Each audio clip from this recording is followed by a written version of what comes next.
Gracias, Sebastián, por estar con nosotros tanto tiempo sin Sí, conversar, años. encantado de verte. Eso. Tengo hartas cosas, me encantó Desobediencia, me generó muchas dudas la película y vamos a partir con algunas de ellas. Sobre la religión. Si uno revisa tu historial cinematográfico desde la Sagrada Familia hasta ahora, la religión parece ser un gran antagonista en tu cine. ¿Es así? Quizás más que antagonista es el interés en el sistema de creencias de las personas, porque la religión no es otra cosa sino un sistema de creencias. Entonces, cuando uno entiende eso, uno puede observarlas con distancia y decir qué hay detrás de la religión.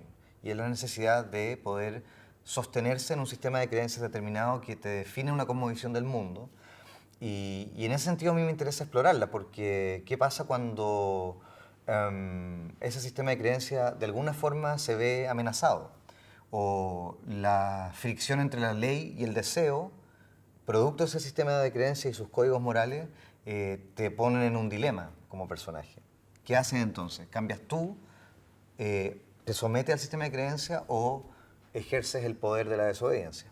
Pero el poder de la desobediencia en tu cine generalmente está basado en la sexualidad, y lo mencionaste recién, en el deseo. Está en Una Mujer Fantástica, está que es todo lo prohibitivo. Y está ahora en Desobediencia, donde es la relación de estas dos chicas, que no tiene que ver necesariamente con una persecución, pero sí tiene que ver con la presión propia de la religión, es muy presente. Entonces, volvemos a la pregunta. ¿La libertad nace de la sexualidad y la sexualidad es la gran enemiga de la religión en ese sentido? Bueno, en general las religiones judeo-cristianas han sido muy enemigas del cuerpo y del placer. Son religiones que le temen al placer, a diferencia de las religiones orientales que son mucho más sensualistas. Y en ese sentido tenemos mucho que aprender de Oriente. Y eso termina pasando la cuenta, porque no se puede pretender tocar el espíritu negando el cuerpo.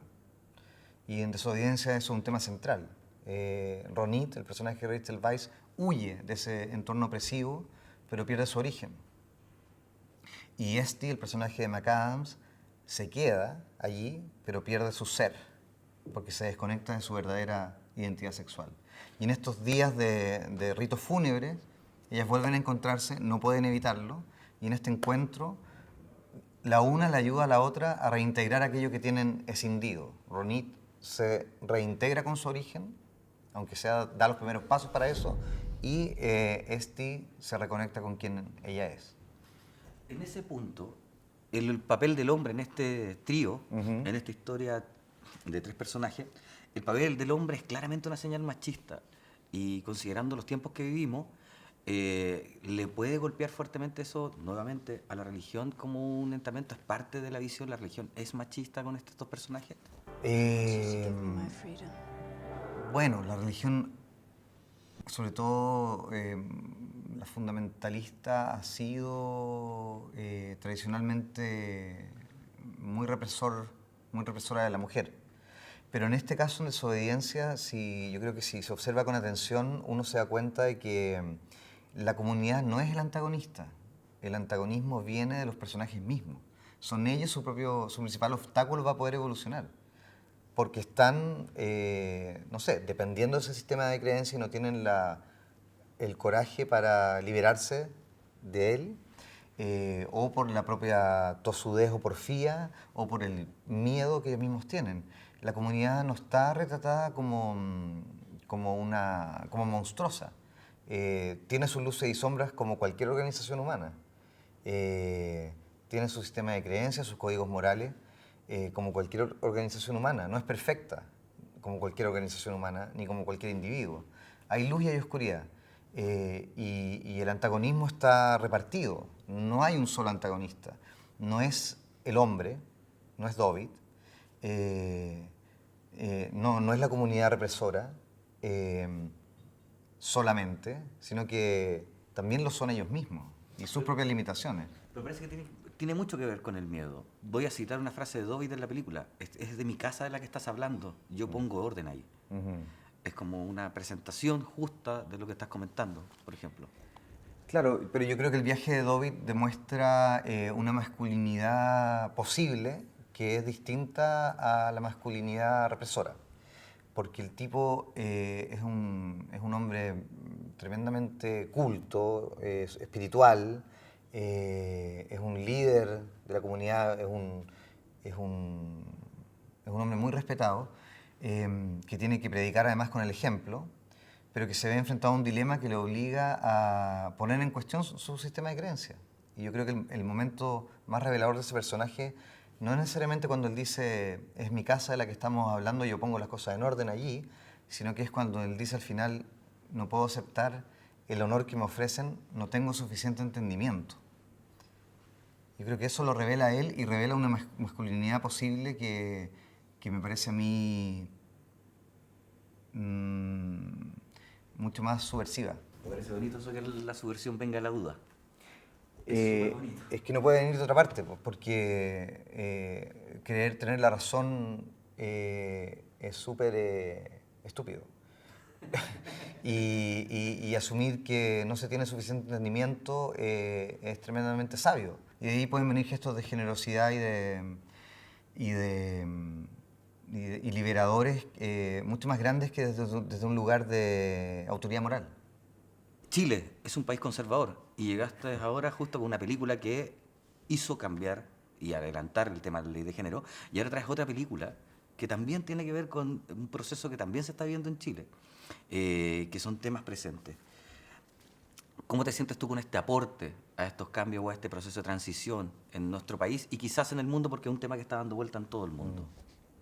Es que me cuesta verlo como aporte porque al momento de hacer las películas estoy pensando en las películas y por supuesto que no soy ingenuo en el sentido de que sé lo que estoy haciendo y sé que son los temas que estoy tocando, y parte de la excitación del asunto es el solo imaginarse una sala llena de gente viendo, no sé, la escena del hotel con Rachel Weisz y Rachel McAdams y lo explosivo que puede llegar a ser eso, o la gente viendo a Marina saltando arriba del auto de la familia Orlando, digamos. Hay algo de eso que tiene algo de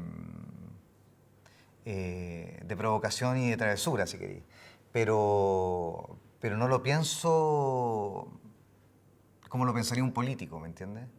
Funciona más bien desde la emoción y de la intuición. Es la emoción de hacer eso lo que me mueve a seguir hurgando ahí. Después me tengo que hacer cargo de lo que hice y me paso un año explicándolo.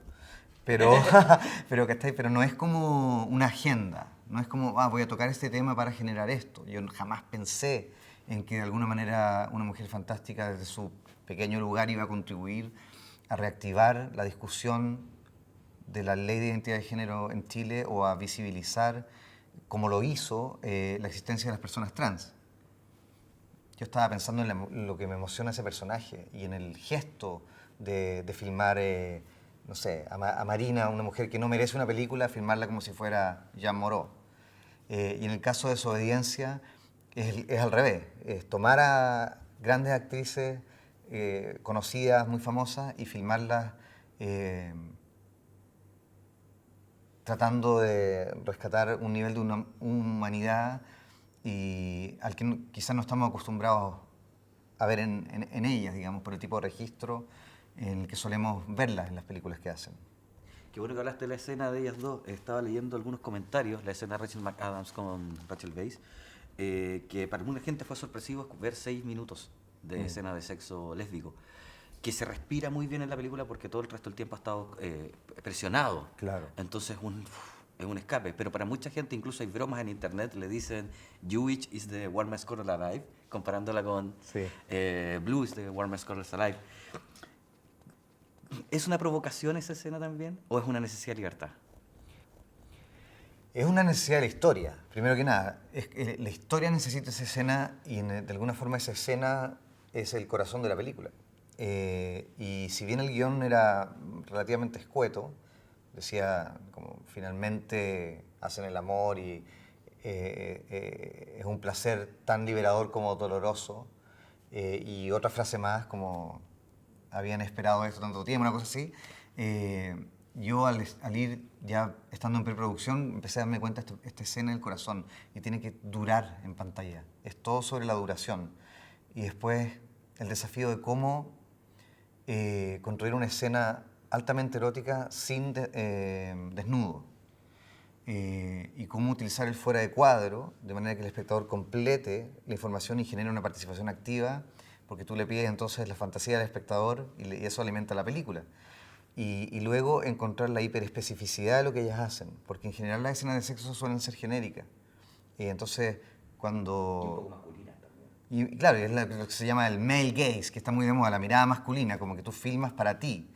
Y en realidad yo no apliqué ninguna moral distinta al filmar esa escena, es la moral de toda la película. Yo estoy filmando para ellas, para los personajes, yo no estoy filmando para mí, yo estoy haciendo un ejercicio como de desaparición. Es lo mismo, ¿eh? No es que esa escena tenga una estrategia de cámara distinta, pero hay algo subversivo en la escena por el contexto. Es una película en la que el verbo, la palabra, se utiliza la voz humana, está cargada de sentido por la cultura judío-ortodoxa.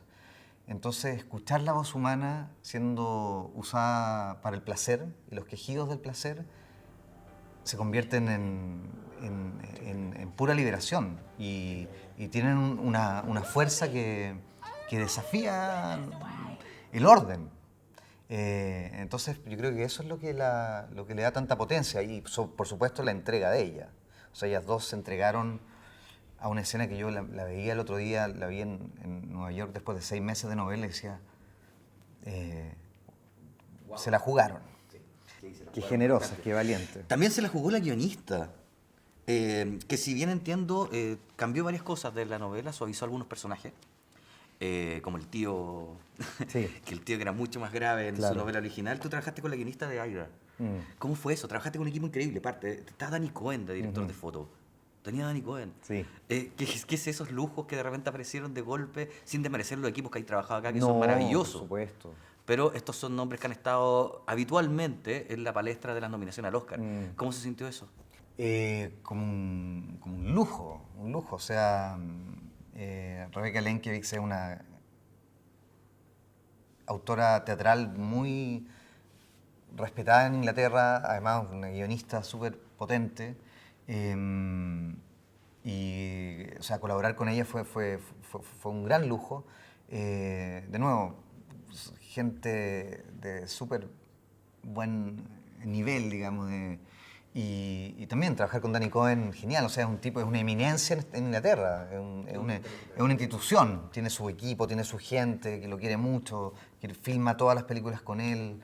Entonces, meterse ahí y estar filmando y poder conversar entre medio y aprender, yo me sentía como que yo era el colado en un mundo de gente súper potente y con un ritmo súper aceitado. Entonces aprendí muchísimo. Mira, qué interesante. Oye, como para ir cerrando, porque me están haciendo la seña, la última pregunta antes de despedir. Razones por las que el público debería asistir a ver Desobediencia hoy por hoy, considerando que vas a tener una competencia fortísima con un cine mainstream monstruoso como el caso de Disney. ¿Por qué razón las salas de cine tienen que llenarse en este momento con Desobediencia? ¿Es necesaria la desobediencia hoy en estos tiempos? O sea, yo creo que la gente se va a sentar a ver una película que es un viaje emocional potente. Es una historia de amor, de liberación, de rebeldía, de sentimientos genuinos y sobre todo es la oportunidad de ver a 3 grandes actores brillando, digamos, en la pantalla. Y porque no les da curiosidad ir a ver la película del compatriota que se ganó el Oscar, vayan a verla. Oye, quiero agradecerte el tiempo, gracias a la gente de Andes Films, gracias a la gente también detrás de Sony, y quiero agradecer también tu música de la película, me encantó lo que hizo Matthew Herbert. Ah, sí. Creo que el leitmotiv es maravilloso, funciona súper atmosférico, pero sin embargo no deja de perder la atención en cada uno de los pasos, y eso es muy bonito, ese disco debería editarse, tenía que decírtelo. Está el disco de Matthew Herbert, Disobedience, la banda sonora, ya disponible comprable en streaming. Con esa música, porque de verdad sí. Matthew Herbert se lució con la música. No, Herbert, él hizo la música de La Mujer Fantástica también y sí, pero chapó. Esta estaba permiso. Sí. Un aplauso para ti. Qué bueno. Gracias, Sebastián, te pasaste. Encantado.